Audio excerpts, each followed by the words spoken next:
Hello, everyone, and welcome to another JordanCon interview. I am here today with Kyoko M, who is a USA Today best-selling author and fangirl.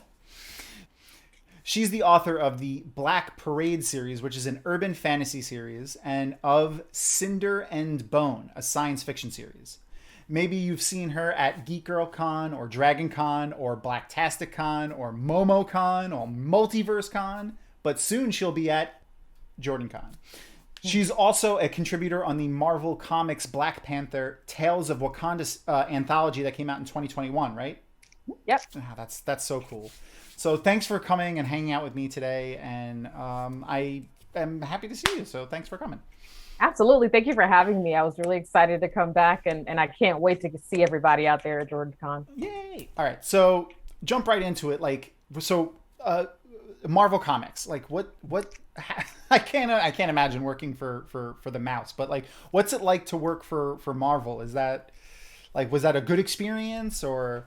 It was. So one thing that to break it down, basically, it was a joint collaboration between Marvel Comics and this place called Titan Books. Okay. Titan Books does a lot of the hardcovers and the comics themselves that come out. So they're their publisher. So essentially what happened was I have a colleague, his name is Glenn Paris. He's another author. He writes science fiction, mystery, thrillers, things like that. Okay. He had already been accepted into this anthology, and the organizer, Jesse J. Holland, was looking for some more people to fill up the rest of the ranks. They had all of the initial authors that they wanted. It was, I think, maybe 10 or so of them.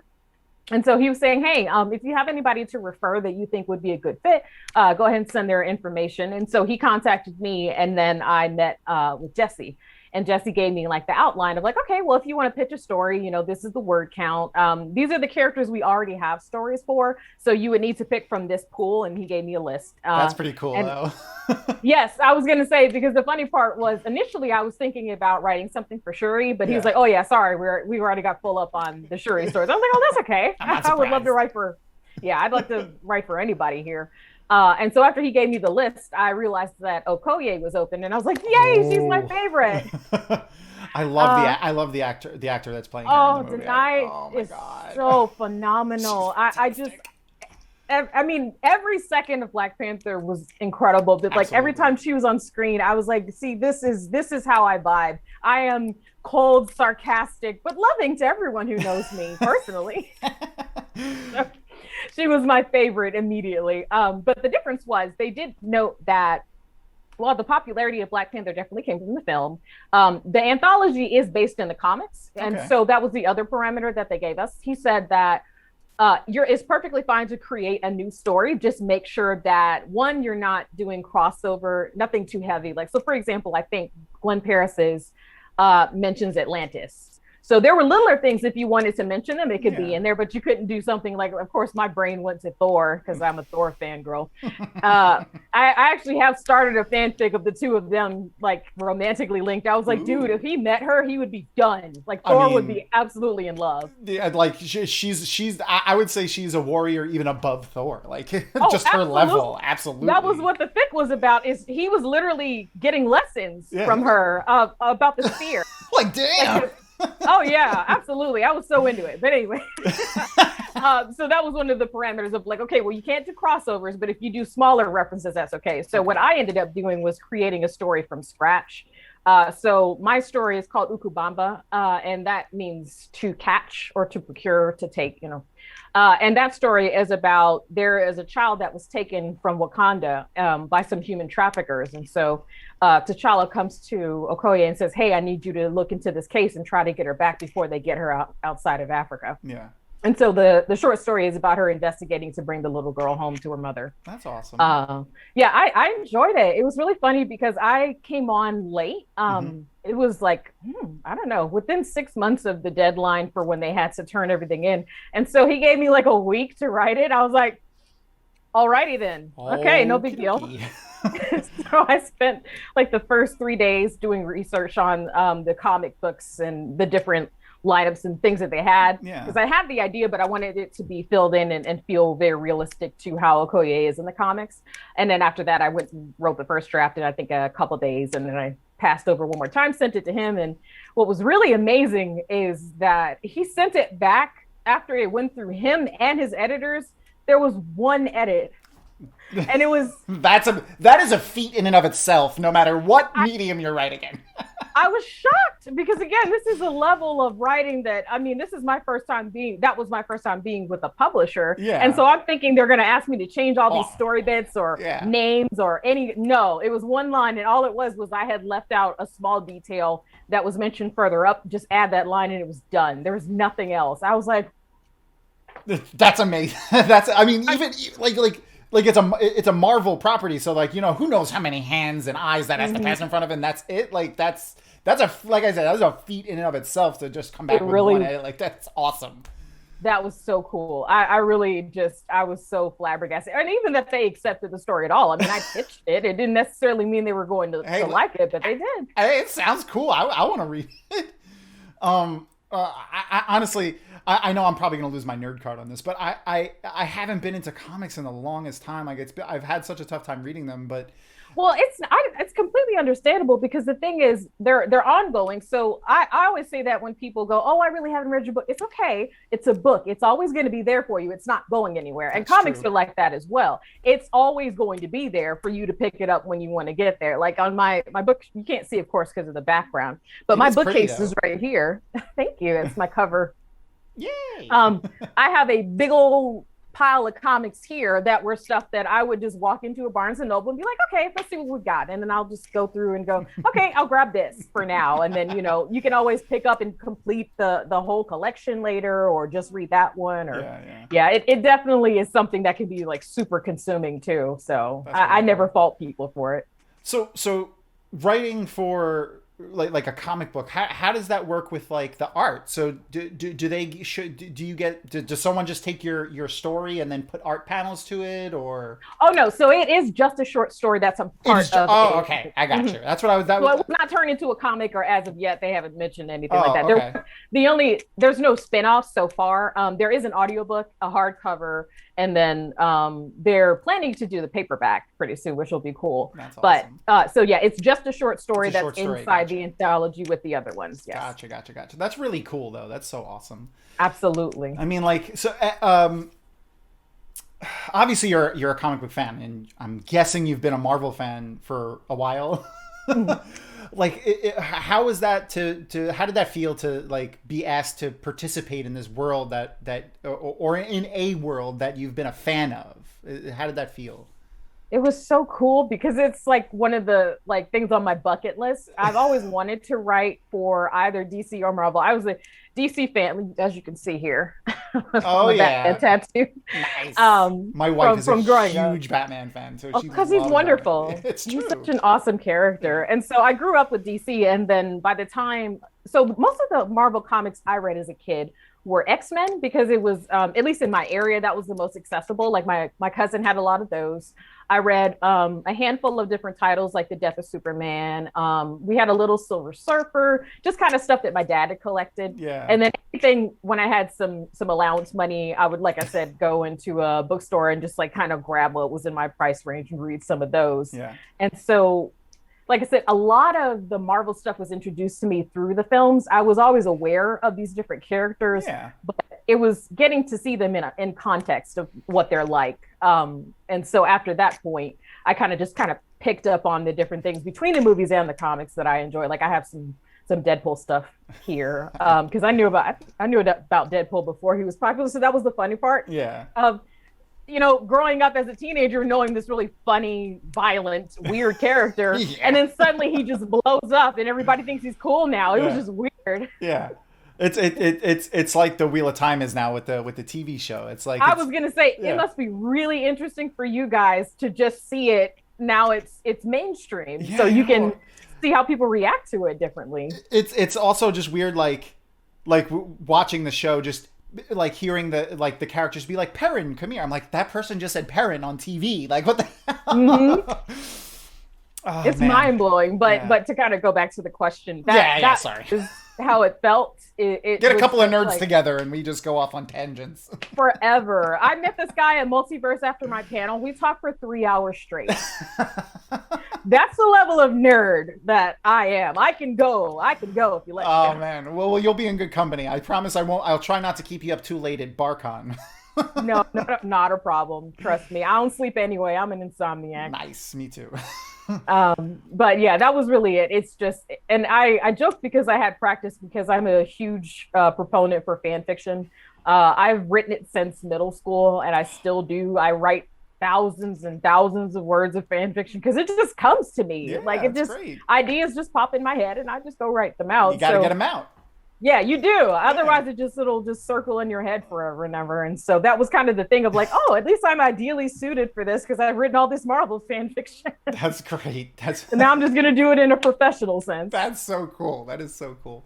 Well, so you mentioned your dad when you were talking about the comic book. So is that how you got introduced into this whole science fiction and fantasy world? Was your dad a fan? Yes. So it was my mom. I'm very proud of this. I converted my mom into a geek over the years. I'm such a nerd that I turned into her nerd mom, and I'm so proud of myself. Oh, that's amazing.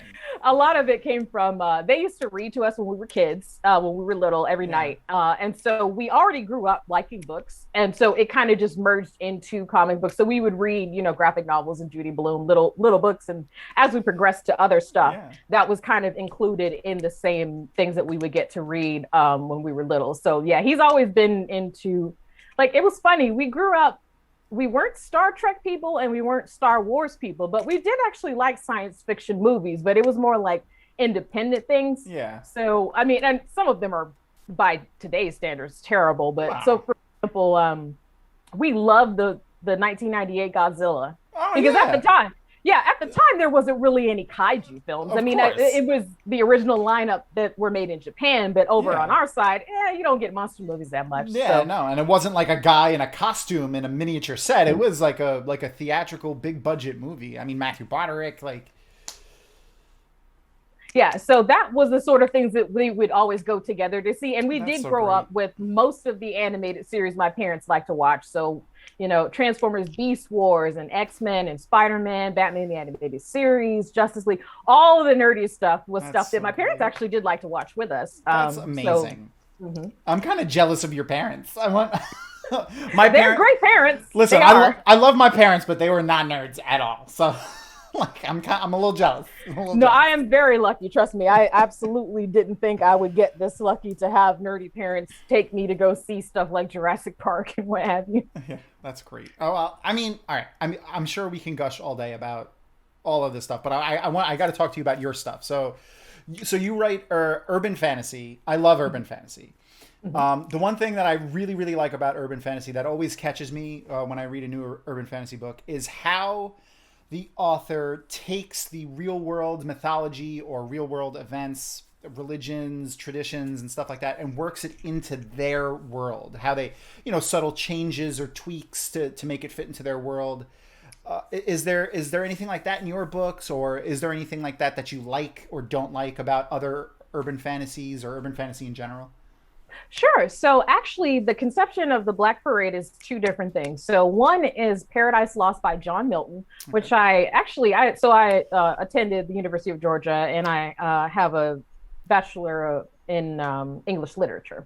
Ooh. And actually, before I left, I got to take a Milton class. And so we were doing most of his works, and then we actually did read all of Paradise Lost. Okay. And as I was reading it, I really fell in love. I just thought it was so interesting, and the poetry is beautiful, and it's a very, very unique sort of take on the fall and all the things that happen after the fall. And so that was one part of it.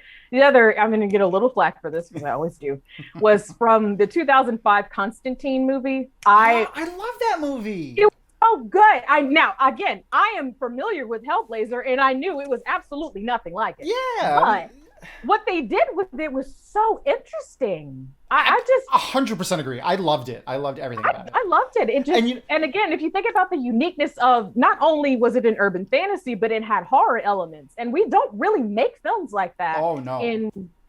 I mean, not often. Now that we have all these streaming channels, a lot of them now have gotten into the genre. But at the time, that was 2005. Nobody was doing that. So I really, really enjoyed it. So both of those two things together are how it kind of came to the novel. I'm gonna borrow a term that you used before. So, a lot of people didn't like that movie specifically because it wasn't like, the Hellraiser stuff. The Hellblazer stuff.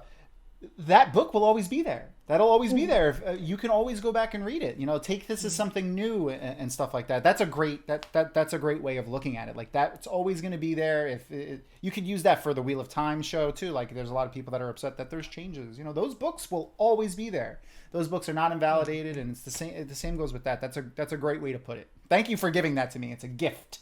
Oh, you are so welcome. Because like I said, I thought it was just a great idea and so interesting. And the cinematography was great. The music was great. And I've always been a Keanu Reeves fan before it was cool. I love him. Everybody's like, now after John Wick, everybody's like, oh, Keanu's kind of cool. I was like, I always said he was cool. He's been cool since Point Break. He's been cool forever. And he's a nice guy. He's so sweet. Just the sweetest guy. He was actually on a talk show recently where somebody, I forgot the host. It might have been Fallon, where Fallon was like, "Are we ever gonna what's a movie, a character that you would love to come back to?" And he said John Constantine, and then Fallon was like, "Well,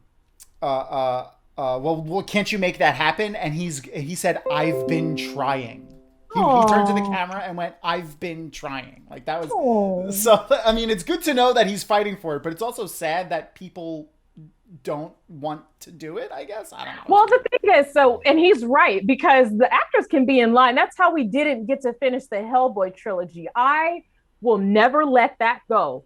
Guillermo del Toro got all the actors and said, "Hey guys, would you be down for a 3?" And they were like, "Yeah." And he came to Legendary and they went, "No, we want to do a remake, so we're not going to do a third." He got everybody to agree. Ron Perlman still said today he would do it. And they were like, "No, we want to do a remake." Well, how did that remake turn out, guys? Yeah. These studio heads really got to get out of their own damn way and let the artists do their art.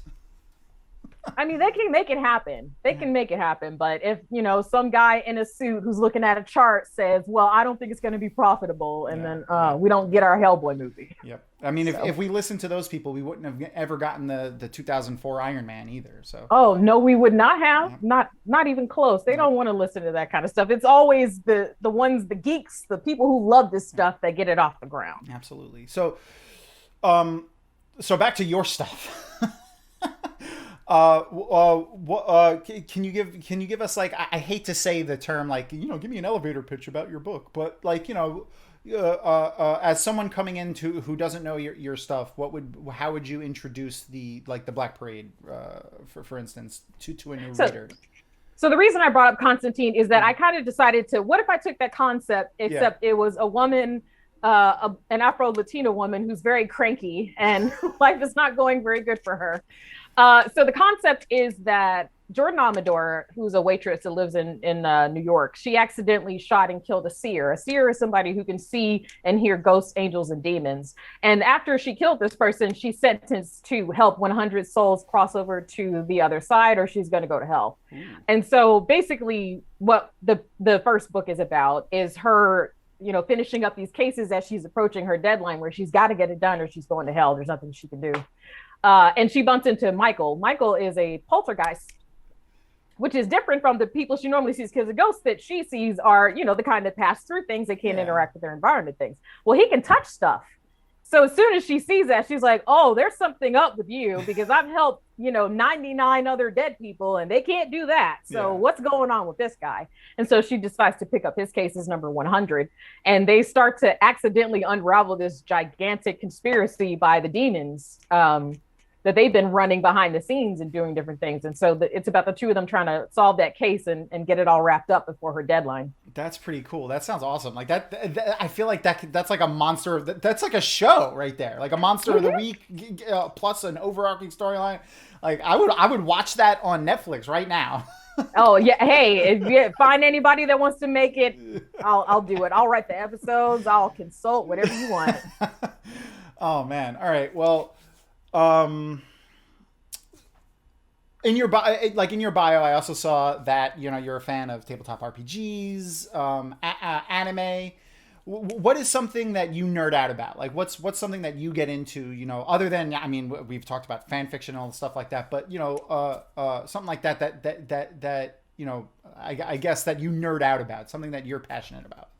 Well, other than writing, I mean. I don't know if you guys can see this. This is a shield bracelet from the Dresden Files. That's so cool. I found it on Etsy during Christmas, and I was like, this is 100% mine, because it's actually quite incredible. Like, I love the quality. And again, it's also like a little chain kind, so it can't snap easily. Yeah. I am in love with Harry Dresden. When people say book boyfriend, I was like, yeah, that's Harry for me. Like, anybody asked me, hey, Kyoko, what do you want in a man? And I just pointed Harry Dresden. I was like, all of it. The whole thing. The whole thing. Like, that's my guy. That's cool. So that's one thing I really am a huge nerd about. I have the paperbacks up through Skin Game, and I don't want to talk about anything after that because it'll turn into a rant. But everything up until that point, I completely understand. I am also a huge fan, and so is my wife. She cosplayed as Harriet Dresden at JordanCon. Oh, I love it. That is wonderful. So yeah, that's one thing that I am the single largest writer of Harry Murphy fan fiction on the entire internet that I'm aware of. I might have read some of your stuff. You probably did. If any of you have read it on AO3, I wrote it. I might have. I might have read some of your stuff, and I just didn't know it.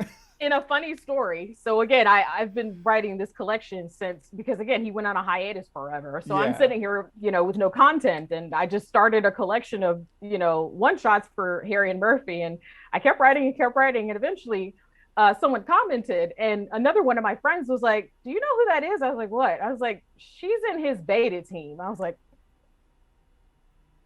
oh, that's awesome. Right? I just lost my mind. I was like, all right, somebody on his writing team has read my Harry Murphy fan fiction. That's another notch. Like, it's Marvel people that read that work for Jim Butcher has read my fan fiction. There's no assurance that he has, but I just thought it was funny that she was keeping up with it and everything. Like, she would comment on little chapters, and I'm just like, that's so cool. That's so awesome. That's so great. Yeah. I love hearing stories like that. That's so cool. All right, so the way I've been ending all of these interviews was, there was a show that I used to watch with my mom growing up called Inside the Actors Studio with the late, great James Lipton. And he would do these interviews with his classes with, super famous actors all over the place, Anthony Hopkins, Jack Nicholson, stuff like that. And he would end the interviews with a series of questions, and I've taken those and pared them down slightly to a lesser degree because there were a lot of them. And it's been a ton of fun doing them with everybody. So without any more preamble, what is your favorite word? Let's see. I don't know. It's something I've never been asked before. It's probably because I have a relatively large vocabulary. I guess one that I do like is snarled. Like, probably because I read so much Dresden Files, because that's one thing that Harry does all the time. Mm-hmm. But I like the way that the word is constructed. It really does, in a way, sound like the noise that an animal makes when it snarls. Onomatopoetically, it works. Okay, what is your least favorite word? For some reason, I don't like the phrase old stomping grounds. Okay. I don't know why. For some reason, it just doesn't sound right. Even if it fits in the context of what I'm saying, I won't say it because I'm just like, I don't know what it is. It just sounds ridiculous to me. Okay, that's fair. All right. What is the first thing that you notice about another person? Probably their height. I would laugh and say it's probably Harry Dresden's fault, because any guy over 6 feet is like good times. But it's also, I'm tall for a girl. I'm 5'8". Most girls are 5'5" or shorter. Fair. So I think in a way I feel safer around really tall people because I have a friend who's literally 6'6". Oh. And he's like my favorite person to hug. Big bear hugs. That's great. Yes, big bear hug. So probably height, I would say. If you could attempt another profession other than, author, any your day job, or if you have one, what is a profession that you would like to attempt if you had all the time in the world? I actually went to the University of Georgia with the intention to become a veterinarian. I took I think 2 years of it, and I was like, no. It wasn't lack of desire. It was I was not as good at science as I thought I was, and the person that I would need to become to finish that vet track, I would be miserable. I'll just be honest. I could see that that track was just not going to work because the stress that I went through just doing about 2 years of it in undergrad, I was like, okay, no. But that having said that, I still think that would have been a very, very interesting way to go in terms of career, because there's just so many different things it covers, whether I would have gone into domestic animals like cats and dogs, or if I would have went with like horses and farm animals and things like that. Yeah, that's pretty awesome. And who knows? So you could have worked at like Animal Kingdom at Disney or something. And mm-hmm. Actually, zoology. I did have an interest in zoology. That's cool. Originally, that was what I wanted to do, is go hang out with big cats and wolves and different things that could probably eat me. And as they're eating me, I'm like, good kitty. It sounds like Harry Dresden to me. Sounds like you fit right in there with that. Yep. And then the last one, which is, what is your favorite curse word? Let's see. There's so many good ones. Mm-hmm. I'm gonna lean on Team 4-Star for this one. Fuck Nugget. It's a pretty good one. It's a great reference too. Team 4-Star. I watched all their stuff. Anyway, they're wonderful. Yeah. They're so great. Well, this has been fantastic. Thank you so much for coming and hanging out with me. And if anyone watching wants to find out more about Kyoko, please check out her website, which is shewhowritesmonsters.com. And you can find her over on Twitter at Miss MISS Kyoko M. And that's KYOKOM. Thank you very much. Thank you so much for having me. I had a great time.